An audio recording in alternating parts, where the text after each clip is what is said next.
Did both of you get a chance to look at the video for Chapter 7? Okay. Do you have any questions on anything? I don't think Don't think so?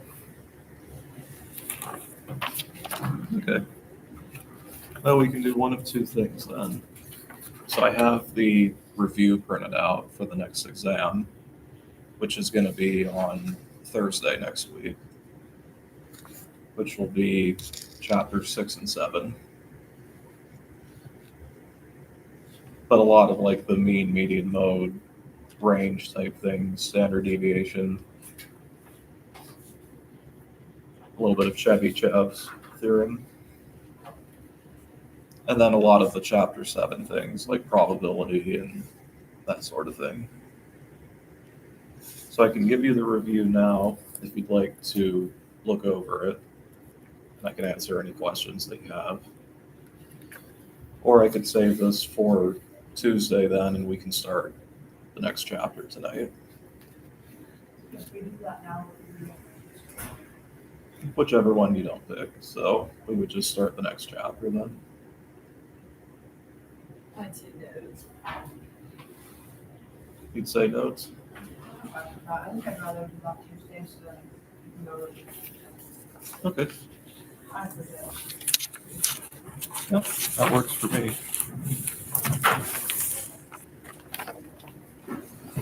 Okay, I'll just get set up with this then.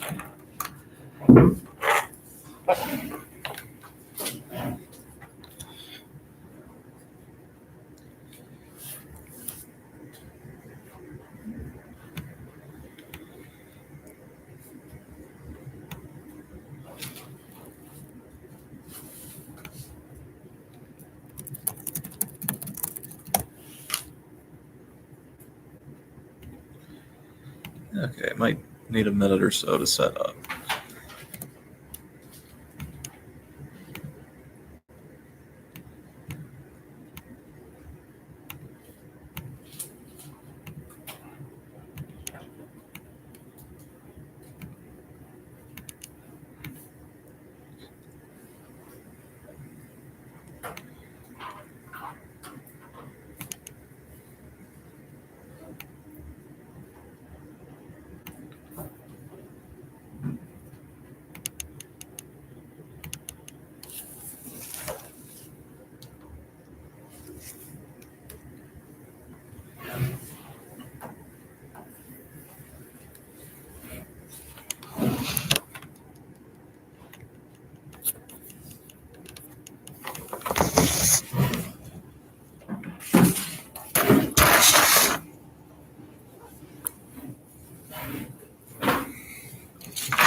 Okay. The only thing is I forgot to print out multiple versions of this. But you should be able to follow along. I'm just going to share the live stream here.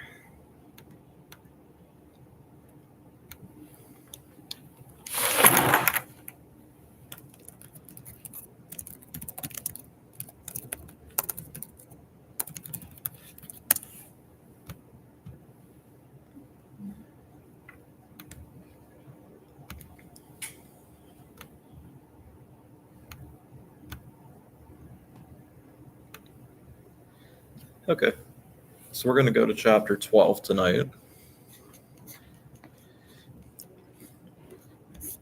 which is going to be a relatively short chapter. Fun fact, it's actually the last chapter of notes we'll have for this class. As crazy as that sounds. Kind of did. I agree with that.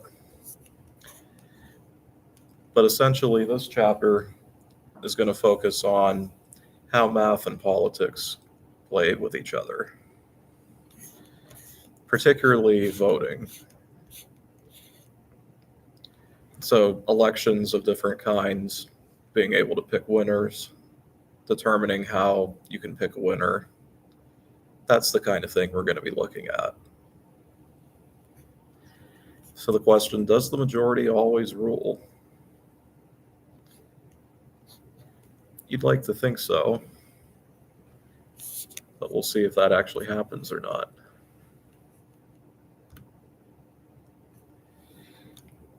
So one way of voting is majority rules. Essentially, two choices, and the one that receives more than 50% of the vote wins.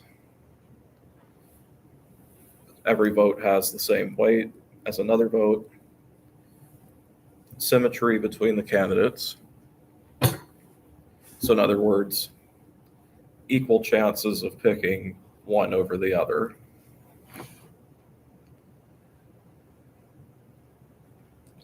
If a vote for the loser is changed to a vote for the winner, the result would not change with majority rules.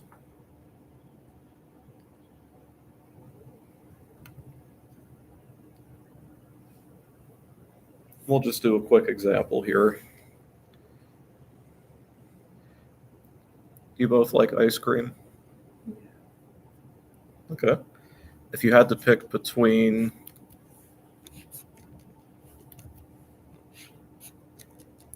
vanilla or chocolate, which one would you go with? Probably vanilla. Probably vanilla? Probably chocolate. And then just to break the tie here, nothing against chocolate, but I'm a vanilla guy. But in that case, vanilla would win in majority rules.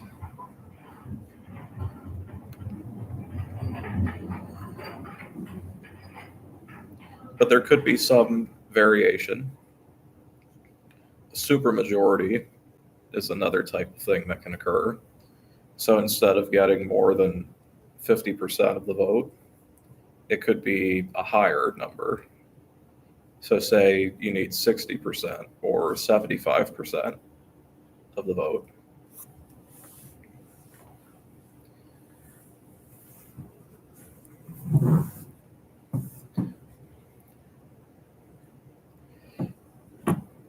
So if I said we needed 70% of the vote to win in the vanilla versus chocolate wars, would that be enough? If we have 2 votes to 3?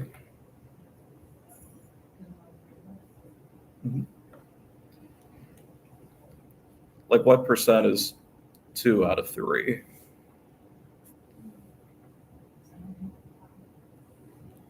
Close. Is it like 66? Yeah, 66. But not quite enough for the 70, right? So even though it won majority, it didn't win supermajority, is the idea. Or if you've been following the news recently, the government shutdown, I believe it just opened up today, right? Something like that, right? Well, 60% of the Senate had to vote on it in order for it to pass. So that's an example of when a supermajority is needed.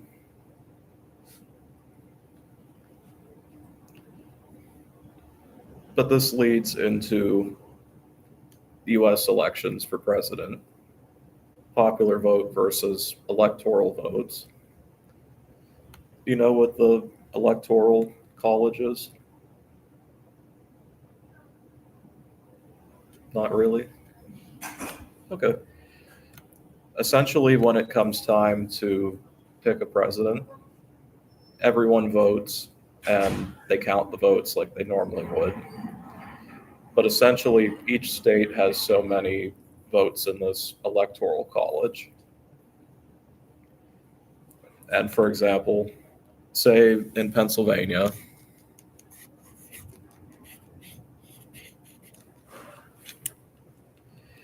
say 55% voted for Donald Trump in the last election. And then 45% would have been for Kamala Harris at the time.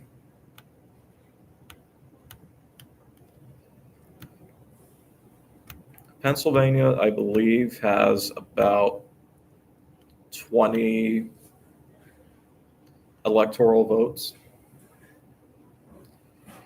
But the idea is that whoever would win the simple majority in the state would be who gets those votes for the state.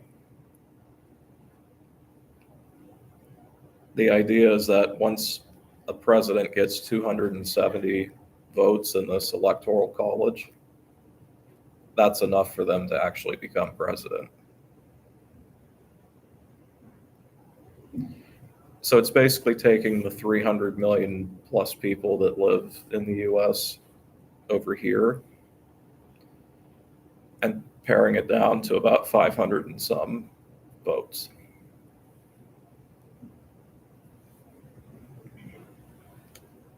Does that make sense?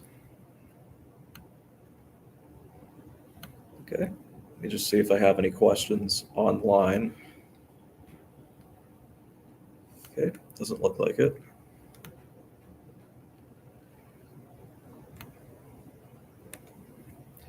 Oftentimes, if there's more than two choices, there could be a preference schedule. Basically, think preference schedule in terms of ranks. So in other words, like vanilla would be my first choice, chocolate would be my second choice, and so on until you go through all of the possibilities.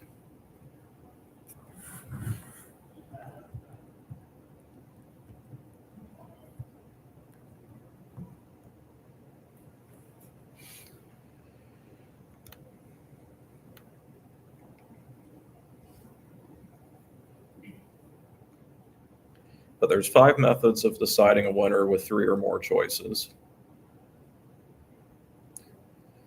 First one, plurality. The person with the most first place votes is declared the winner. So I think what we're going to do here, I'll expand on the ice cream example here. So say we have options of vanilla, chocolate, and then we'll do strawberry.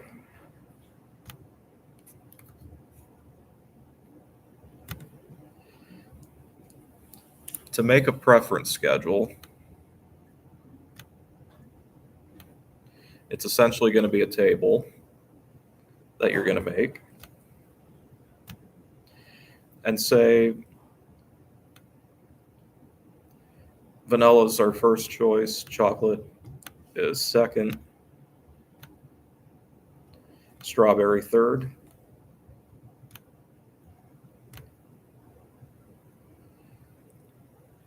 What are some other combinations you can think of? The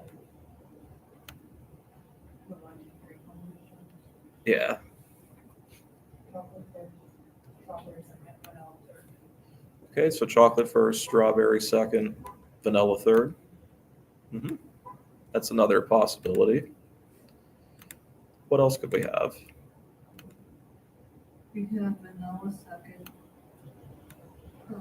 chocolate first, and strawberry last. Okay.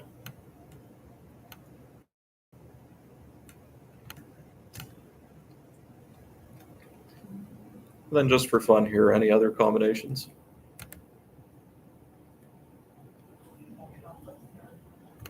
Okay, chocolate third. Okay. What other combinations?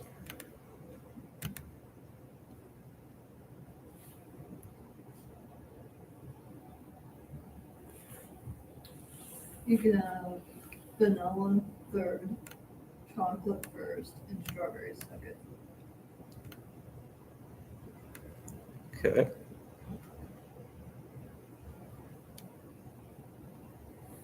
was gonna say, I think we may have that already, but I'm not sure.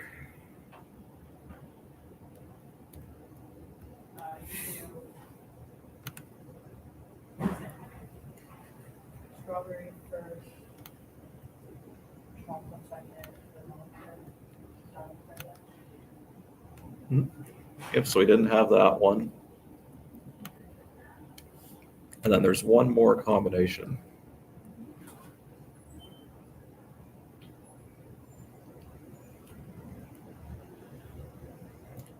And if it helps with vanilla, what number only appears once?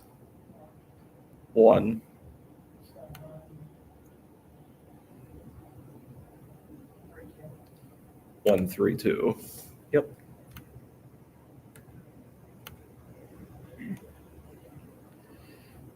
But again, we're just coming up with every possibility on how someone could rank those 3 ice cream flavors.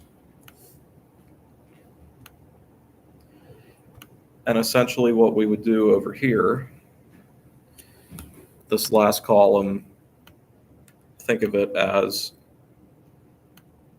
number of votes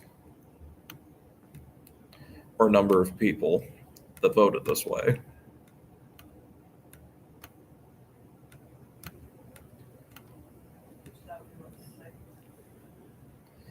Yep, so like say the 3 of us were going to vote here on this. What would your preference be? Which of those? The second one? Okay, First one. first one. And then mine would probably be the first one as well there. But the idea there, 2 people voted for that combination. 1 person voted for, 1 person voted for that combination, and then 0 for the rest of them.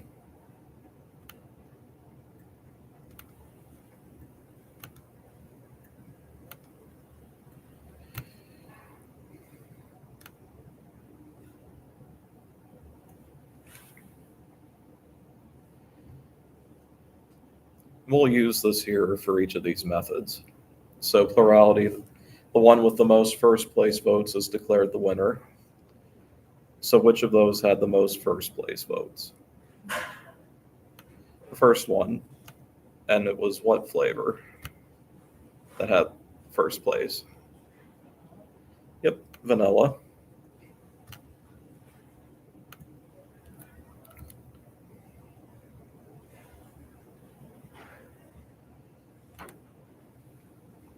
So that's plurality. Single runoff, the 2 vote getters with the most first place votes face one another. So what that means, if we're looking at this, which 2 flavors had the better votes? Vanilla and chocolate. So basically, it's going to become vanilla versus chocolate.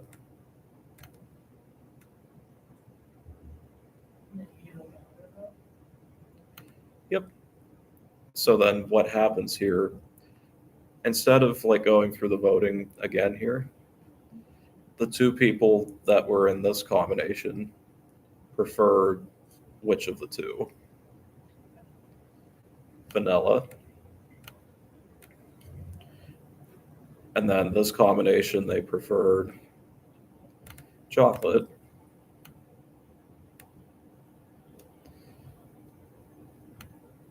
And then you compare with just those 2 without strawberry. So the winner on that one would be vanilla.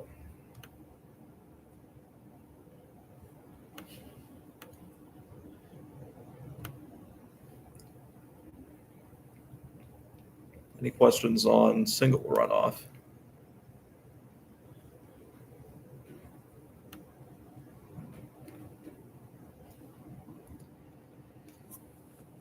Okay, the next one is sequential runoff. So a series of runoffs or verses, like I did there. Eliminating the candidate with the fewest first place votes at each stage until one candidate receives a majority of the first place votes.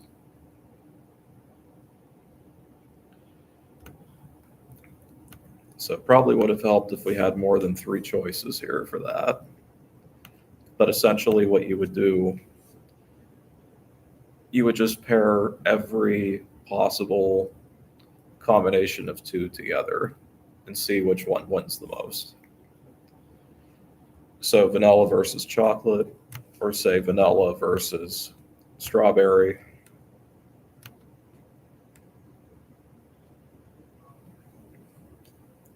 Both people there prefer vanilla over strawberry. Same with, actually not the same with that one. So 2 vanilla, 1 strawberry, right?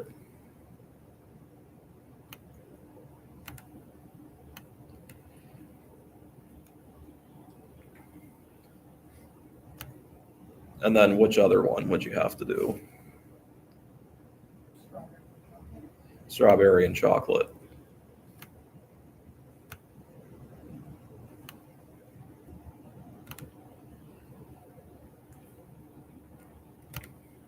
So with this one, 2 people prefer chocolate over strawberry. And then same with the other one. So 3 chocolate, 0 strawberry.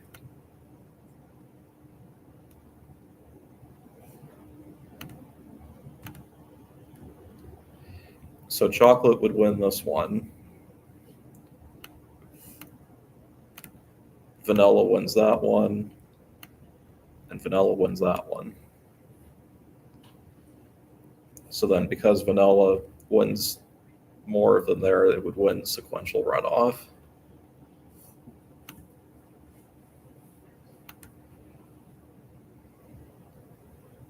I'll try and make it so chocolate can win one of these.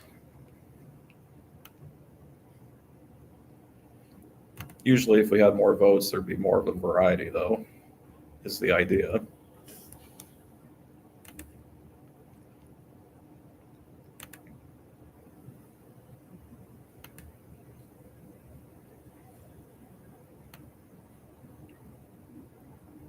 So any questions there?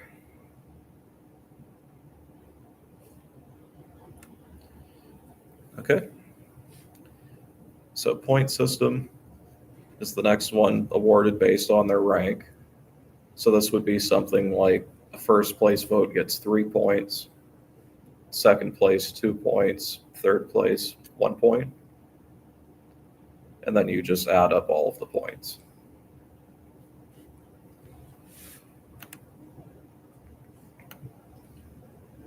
So for example, 2 people voted vanilla is first, so that would be 2 votes at 3 points each. So that would be 6 for vanilla. And then how many would vanilla get with this other one? If it was a third place pick. Yeah. So altogether 6 and the 1 would give you 7 for 7 points for vanilla.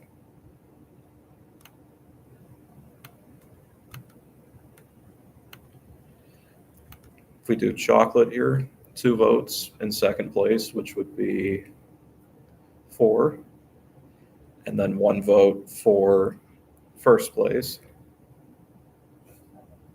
Yep, so that's going to be 7. And then strawberry, 2 votes in third place.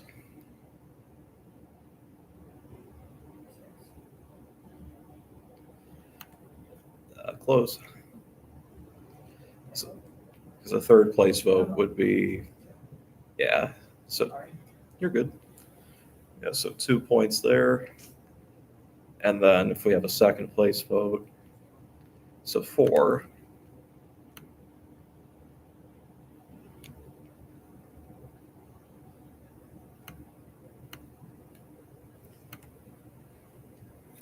So this one, vanilla and chocolate, actually tie for first.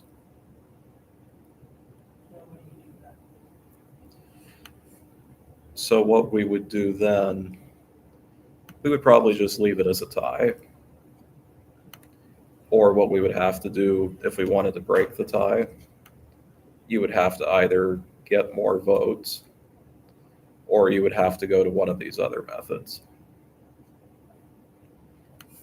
Yeah. But we'll call that a tie here.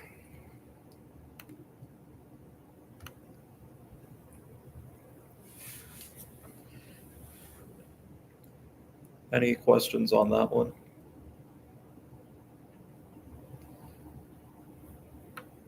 Okay, then pairwise comparisons. Candidate who wins the most pairwise one-on-one contests is the winner of the election. So that's actually going to be pretty similar to sequential runoff here. The difference will be when you have more than 3 options. Because with sequential runoff, we eliminate the candidate with the fewest first place votes each time, right? So what we could have done here with this first one, if vanilla got 2 and chocolate got 1, we could eliminate chocolate, right? If vanilla got 2 and strawberry got 1, we could eliminate strawberry. Do you see how vanilla showed up in both of them after we eliminated them? That's what you're left over with from sequential runoff. But pairwise comparisons is just looking to see which one won the most of these.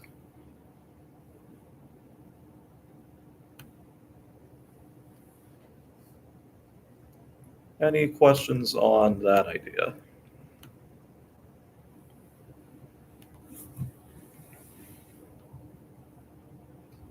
Okay, part of the reason I went into detail with this is that the next project that we're going to have is actually going to be going through this kind of thing here. But we'll do that after the exam next week.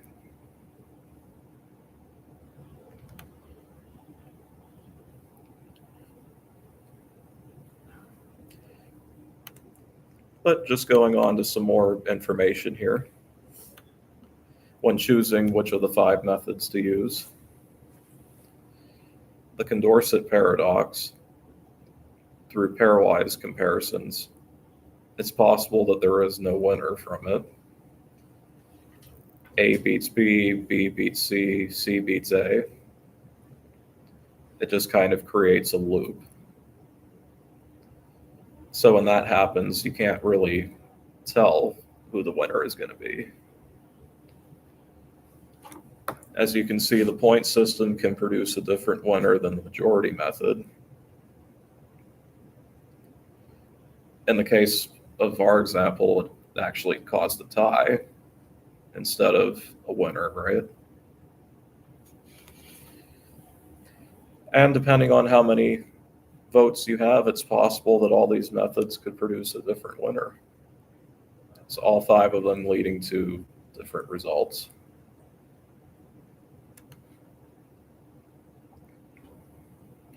And that's where we get into the theory of voting.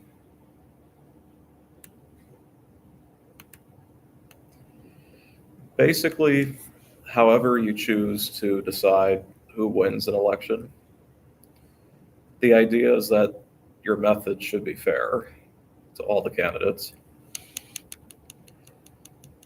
So the idea, if a candidate receives a majority of the first place votes, then that candidate should be the winner, which makes sense. If a candidate is favored over every other candidate in pairwise races, that candidate should be the winner.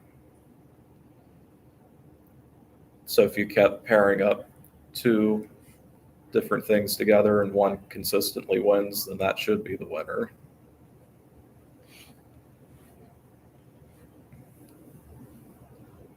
Third one, suppose that a candidate is declared the winner of an election, and then afterwards a second election is held. If some voters rank the first candidate higher in the second than in the first one, then the first candidate should also win the second election. Basically, because if they won the first one, there's another election, and it's consistently ranked higher than the other choice, then it should also win that election too.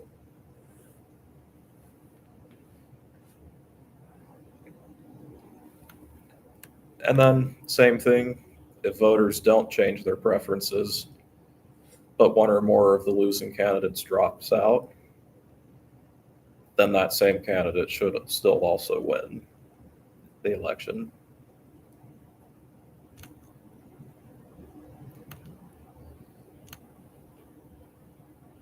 I can actually think of a kind of a good example with this. Not to get political on you or anything, but do you remember who was supposed to be running for president before Kamala Harris? Biden. But he ended up dropping out of the race, right? For her to take his place. Just think about that here. So voters not necessarily changing their preferences, but one or more of the losing candidates drop out, which at the time his rating was lower, then the candidate that didn't drop out should win the second election.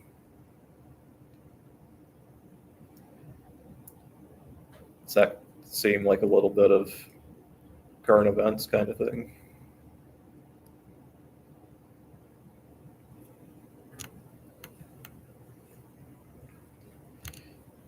Again, not to get political on you or anything, but just wanted to point out that this is something that just happened recently with that. So if more people, like the person that dropped out was winning, Mm-hmm. and they drop out, would the person in second place win that? Yeah. Yep. So the idea, like say we go back to the vanilla chocolate strawberry one. If I eliminated vanilla as a choice then, so say vanilla just dropped out, then the winner would become whichever one has more votes that are left over. And they would do like another. Oh, Well, depending on the situation, because what could happen, say originally vanilla had, what was it, 2 votes, 1 chocolate, 0 strawberry. Let's see what happens. Say vanilla goes away, and then let's say you and I have to pick a new option now between chocolate and strawberry. I'd be chocolate. You'd be chocolate? And I would too, to be honest. But depending on if they do a re-election, how these people change their minds, that could sway what happens, potentially. But going back to chapter 6, when we were dealing with samples, if the sample is like the population, then it shouldn't make a difference. But if you have a lot of differences, then it could make a big difference.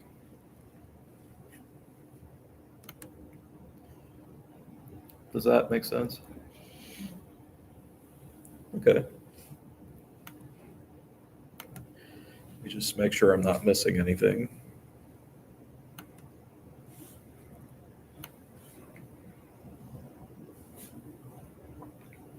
Keep in mind, no method satisfies all four of those criteria, which is why we have these different methods. There are other ways too. You probably heard of approval voting, or in terms of the president approval rating. Voters indicate if they generally approve or disapprove of the candidates without getting into specifics. Essentially, the candidate with the most approval votes would be the winner.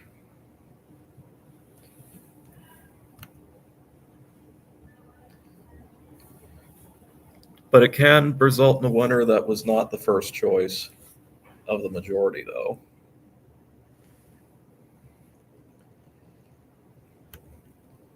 So, if you want, I can give you an example here. Okay. You might be a little young for this one here, but we'll see. Back in, it would have been 2000.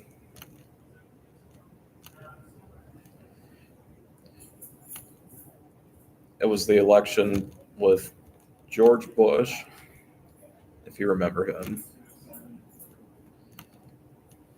And then it was versus Al Gore, if you've heard of him. Okay.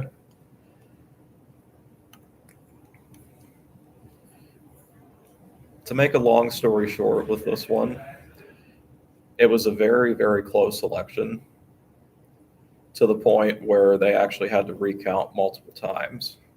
That's how close it was. And it all came down to the state of Florida, down to one county, actually. And what ended up happening is that there was a slight majority in that county that voted for Bush over Gore. But in terms of the general country, Al Gore actually got a higher amount of votes from the people. They just weren't in the right place.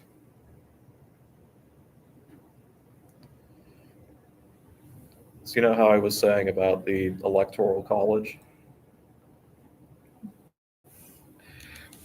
Basically, even though Gore had more votes from people, he didn't have them in the right places for them to count as much. So that's an example of how approval voting can lead to some different things going on there.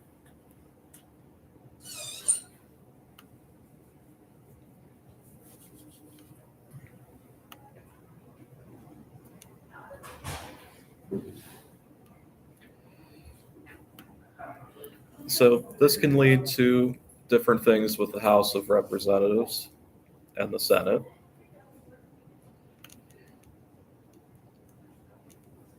Basically, how they come up with the number of electoral votes, that 538 number, they take the total US population, figure out the number of seats that they want, and then they'll figure it's so many people for one seat. So I'm just going to do a quick Google search here.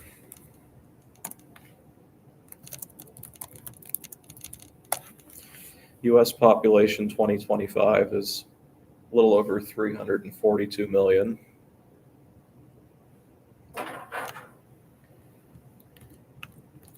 And if I said there's 538 seats,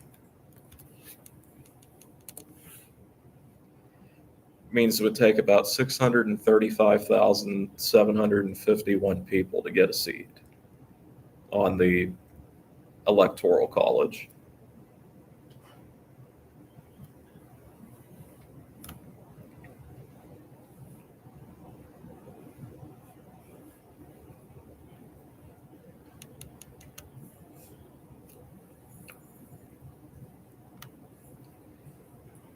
So then the idea here, let's do population of Pennsylvania.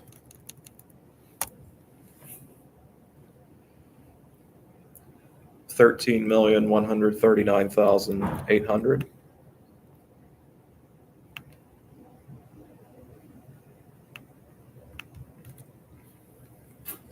We're going to have to divide that by this number to figure out how many seats Pennsylvania will have.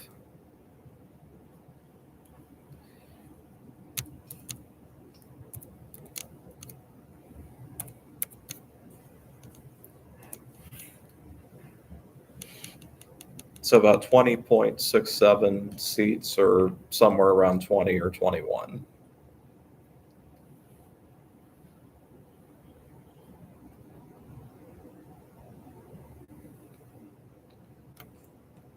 But that's pretty close to what I estimated it to be. But the idea is that you can do this process for all 50 of the states. And as long as they follow this idea, they'll be evenly represented throughout the entire country, is the idea.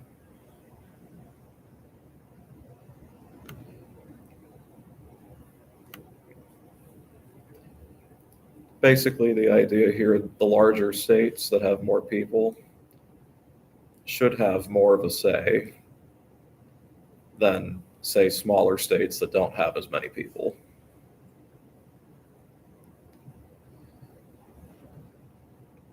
Random trivia question.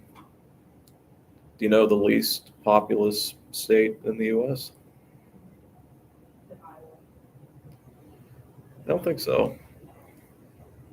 But I was just there, though, on Tuesday, actually. It was fun. I was out visiting a friend at that point, but I avoided the snow, so.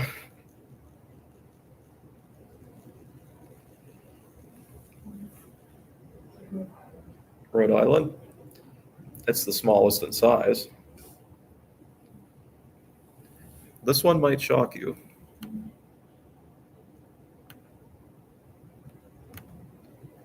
Wyoming.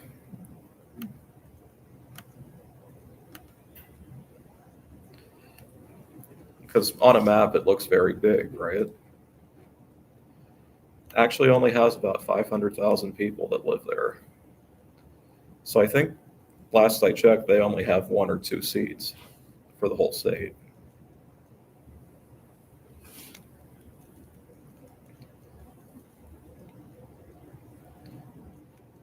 How about the most populous state?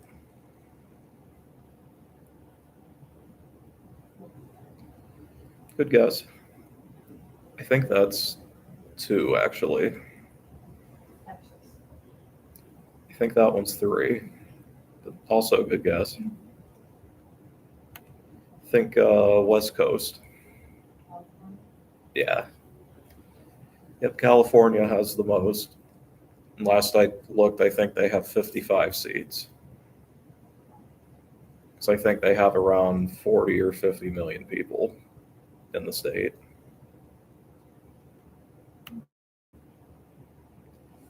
But just some different things to kind of think about here with voting.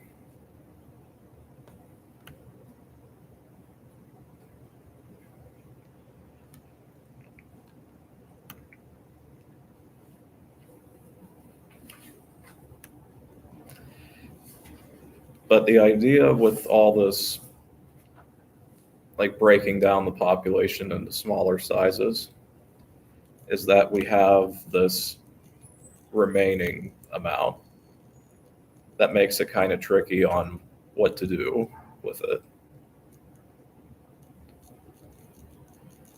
So what ends up happening, there's a couple of things that can happen here. Hamilton's method, actually named after Alexander Hamilton, who was a president in the 1800s. Just round this number down to the nearest whole number. So 20.668 would go to 20.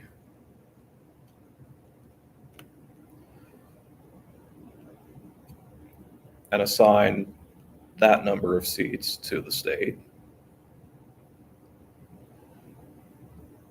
If you have extra seats remaining after doing that for all 50 states, look at the fractional remainder and assign one extra seat starting with the state that has the highest fractional remainder. So like California did next fall? Or what about it? Well, let's look at it here. So remember this part of the number here. So say I look up the population of California.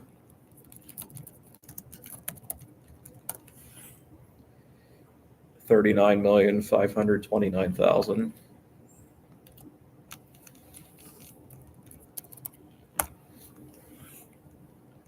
So they're going to have 62 seats.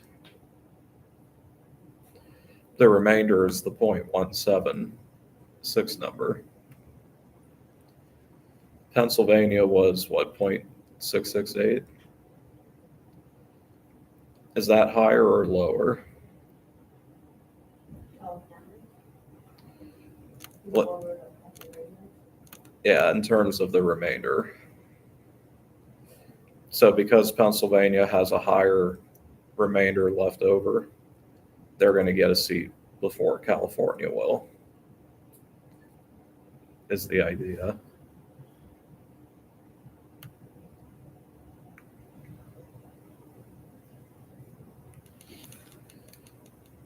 Seems kind of weird, right? And I'll admit it kind of is.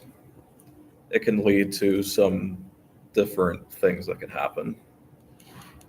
Total number of seats increase, but one or more states lose a seat.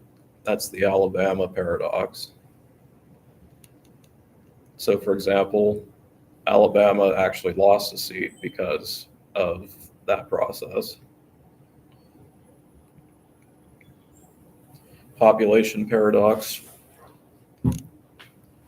If you have a state that's really gaining a lot of people, they're going to get more representation over time than slow growing states. Just because population changes all the time. And if there are ever any new states that get added to the union,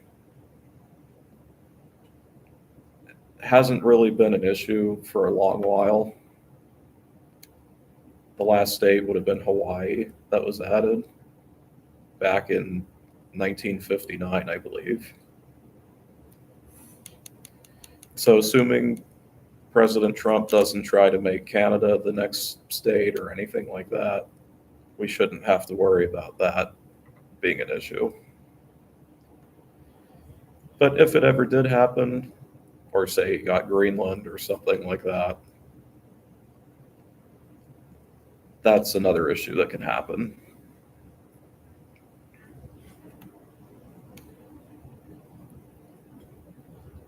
But from all of that, it basically is leading to the question, how do you divide things fairly without causing issues to occur in other places?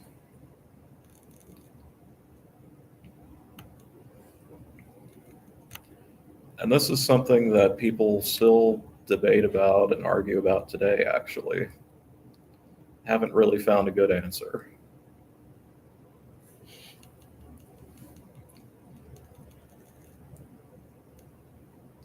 So the idea here is that we can split things up in many different ways. And you probably have noticed this at some point in your life, but generally when someone has a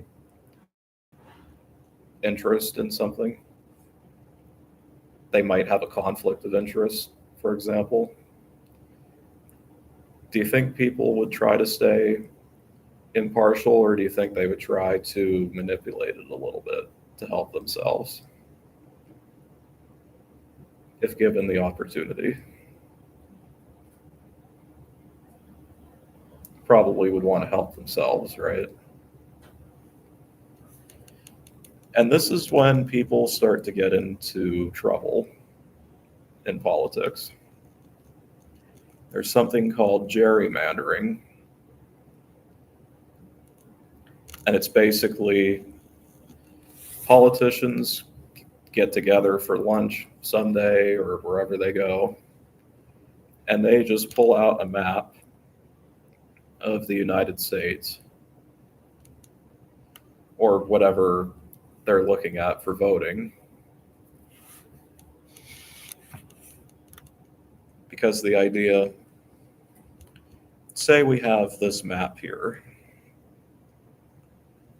Say this is a neighborhood. I'll zoom in on it a little bit.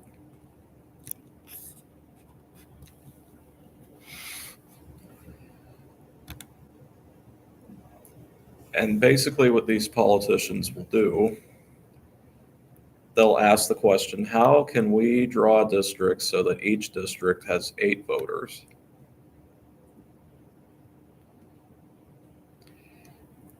How would you go about doing that there if you were going to split it up?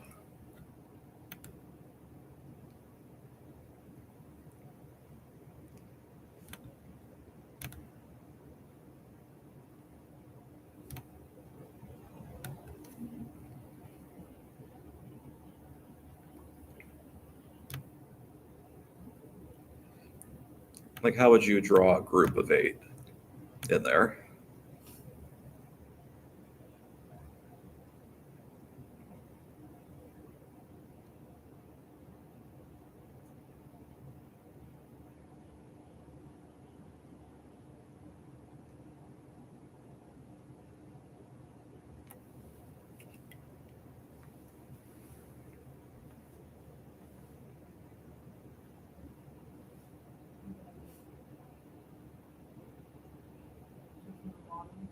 Mhm. Third, fourth line is the one.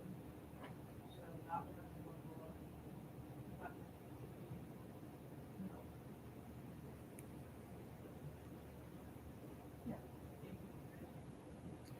Yep, so like each row has 8, right? Like 8 houses. Oh, yeah, I didn't know something. That's okay. But we'll talk about a couple of different possibilities. So like that's a group that you could have there. We could do this for the other ones, right?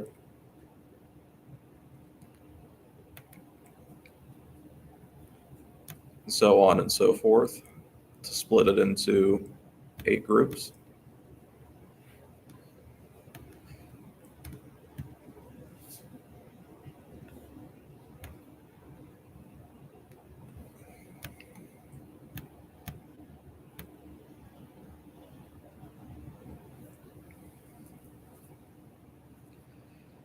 Okay, in this top group there, the majority of the houses are either what, red or blue?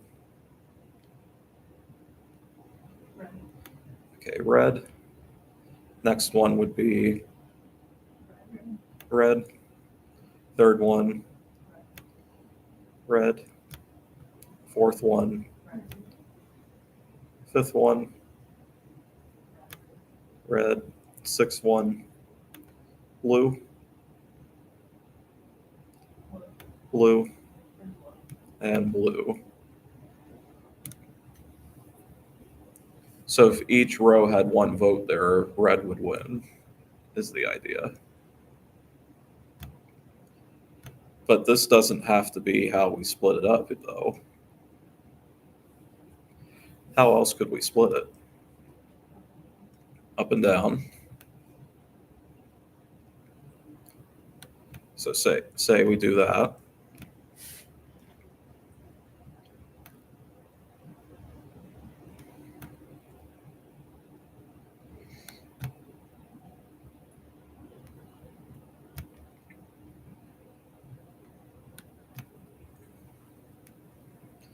Okay, how about that first group? Blue. This group. Blue. This group. Blue.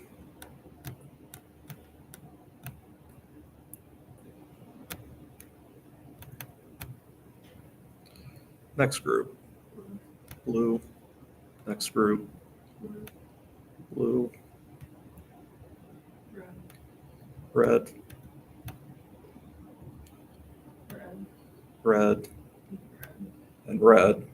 Who wins that time? Blue. Blue. So same overall group of houses, split up in a different way. We just got a different winner.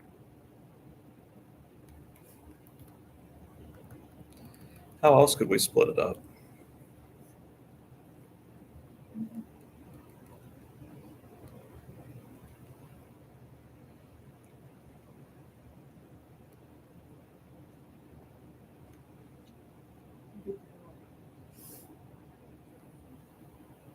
You know, Like rectangles?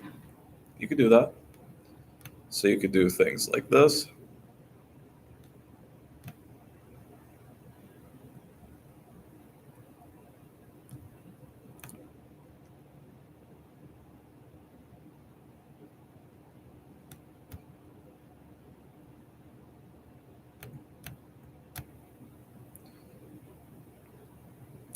Okay, who wins in this one? Blue. This one, blue.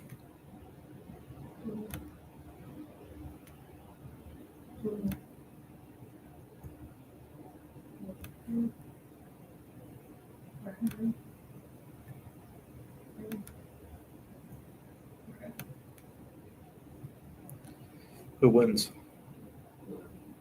Blue. When you split it up that way.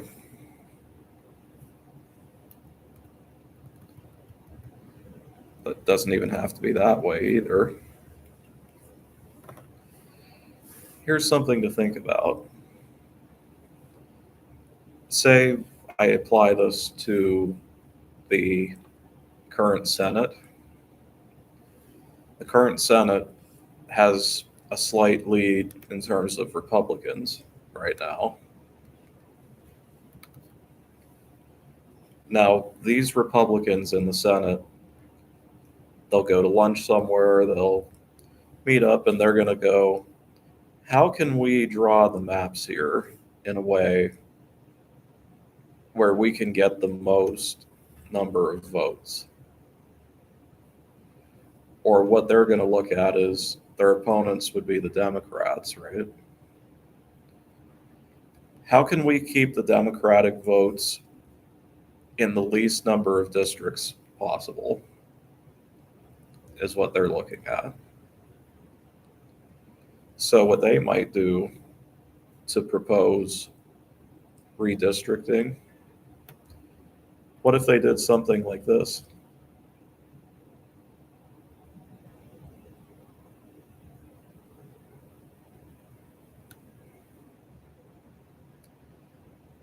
So we got 8 in there.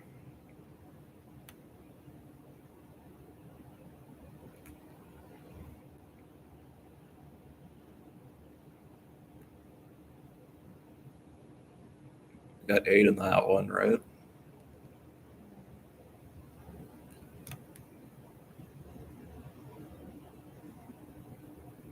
Okay, 8 there.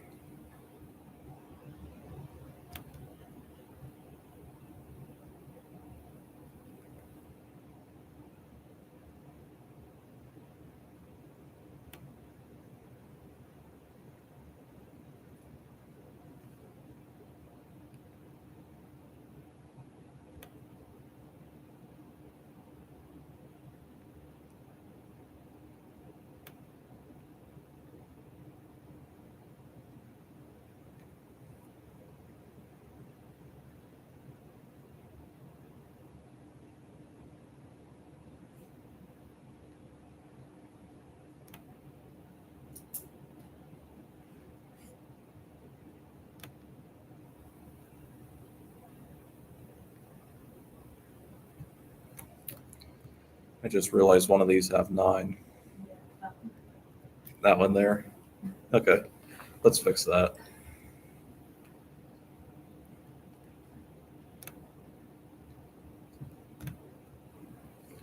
All right, let's do that. That has 8, right?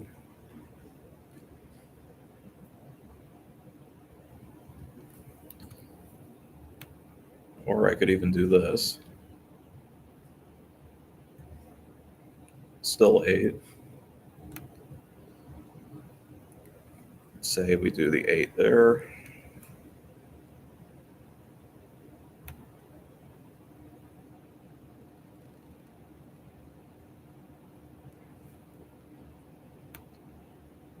Say we got 8 there.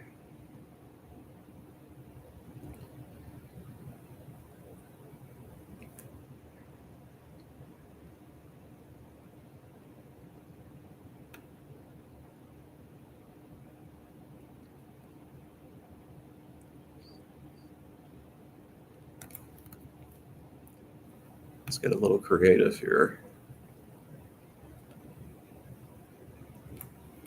Don't know why it became an arrow there.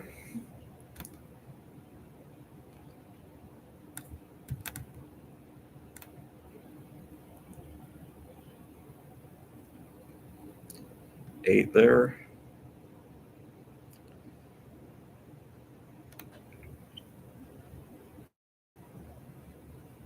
Eight there. 8 there.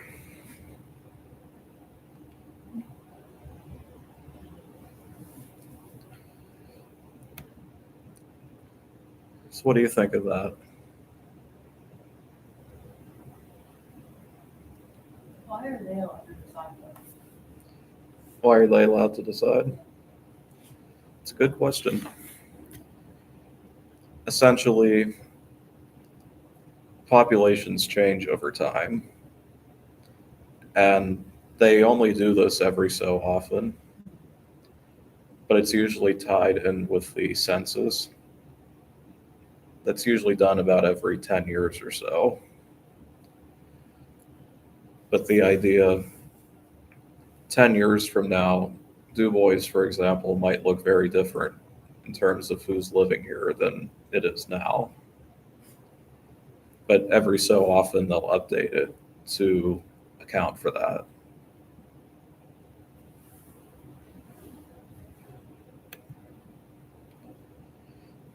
But if we do this here, who would win this one? Blue. What about this one? Red. This one is this one, this one, red.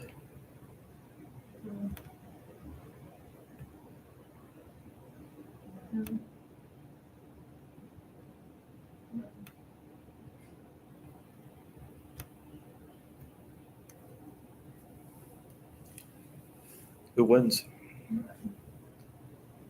Red. But do you see how they manipulated this in such a way that it gives them that even bigger of an advantage?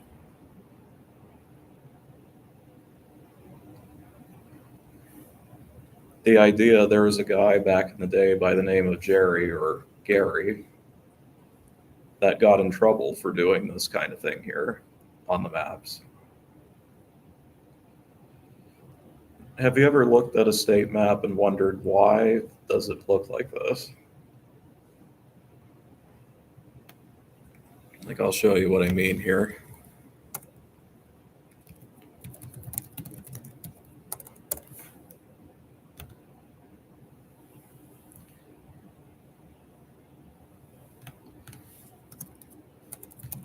Let's pull up Pennsylvania.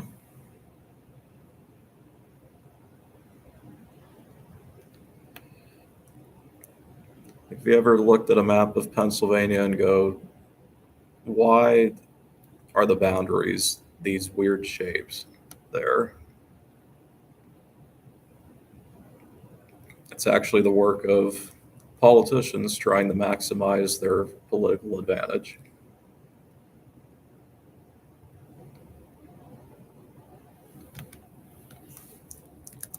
So instead of doing straight lines, they'll do very weird things.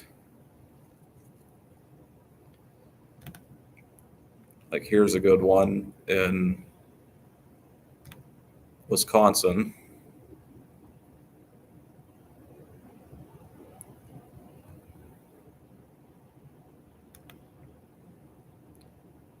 But there are many others. Didn't they get more pay if they were in the straight line? You would think so. It gets interesting because some states have populations that are evenly spread out. You have other states where population isn't spread out evenly. Fun fact, Pennsylvania is one of those where it's not spread out evenly. Just because if you look at that map here, we're about here, right? What is this down here in blue?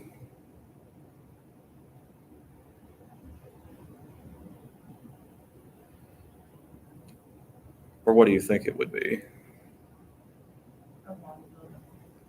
Around Philadelphia. So it's around a very urban city area here. Basically, what would happen here if we just had straight lines that all counted for the same amount of vote, we might only have, say, 100,000 people that go through the straight line that we're in.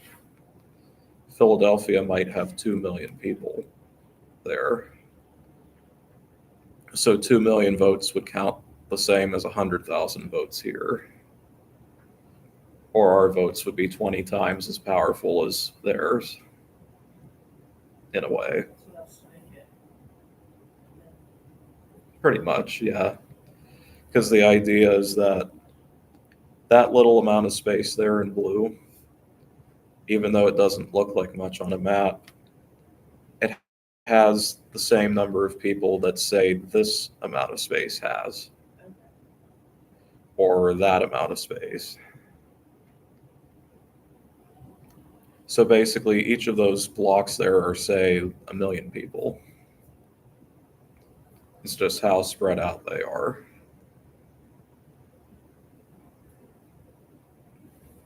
Does that make sense? Okay. But that's pretty much all chapter 12 is here. What do you think? Have you ever thought about this kind of stuff before? Not really. Well, hope I was able to make it a little interesting. Just some different things to think about, because as you go out there after you graduate and start working, you'll continue to see these kinds of things. It's not really something that's going to go away. So that's why they tend to put this near the end of the class.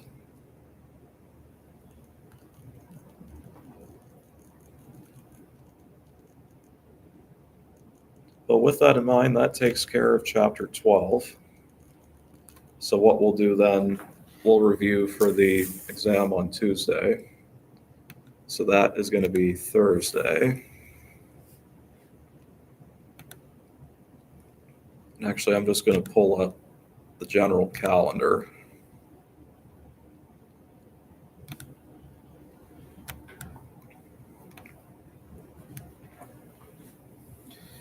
So there are some homeworks for chapter 7, which is the probability stuff. Next exam Thursday, next week. I'll start giving you information for the project that Tuesday before Thanksgiving. Short homework for chapter 12, an in-class assignment. That project will be due on the 4th, and that's probably going to be when we have our final exam for this class. And then, believe it or not, fall semester is over. It's okay. But that's pretty much my plan for us.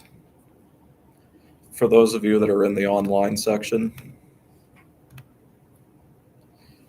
pretty much the same thing, except your final exam will be due on Monday, the 8th of December by 11:59 p.m.